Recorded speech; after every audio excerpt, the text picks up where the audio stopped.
Ayan, magandang tanghali po sa inyo mga ka-farmer. Let's go farming na po. Pang second day na po ng ating mga alagang sisiw.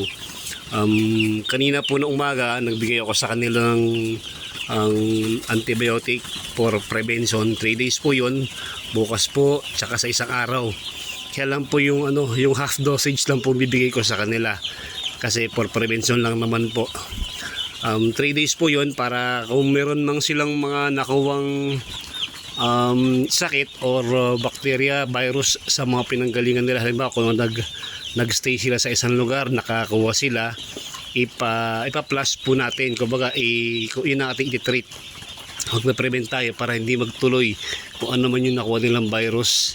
After po nun, pahinga ng isang araw, tapos bigay naman tayo ng vitamins. Pag mainit po ang panahon, ganyan po ang mga sisiw.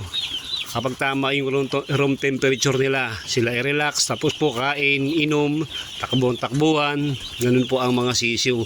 Kaya kung wala kayong panukat kung ano ang room temperature ninyo, tama po yung mga nakikita niyo sa mga vlog na kung paano nagre-react yung mga sisiw sa ginawa ninyo, yun ang pagbabasihan ninyo. Halimbawa po, naglagay kayo ng ilaw, kaya kaunti. Ang mangyayari po niyan, hindi na masasapatan yung init na kailangan nila, magtutumpok-tumpok po sila. Pero pag ganyan po ang reaksyon nila, kalat, inom, at tapos putuka ng pagkain, okay po sila niyan. Kumbaga, na-meet ninyo yung tamang temperature ng brooder house para ma-relax sila, para di sila ma-stress. Yan po, maraming salamat po sa inyo mga ka-farmer.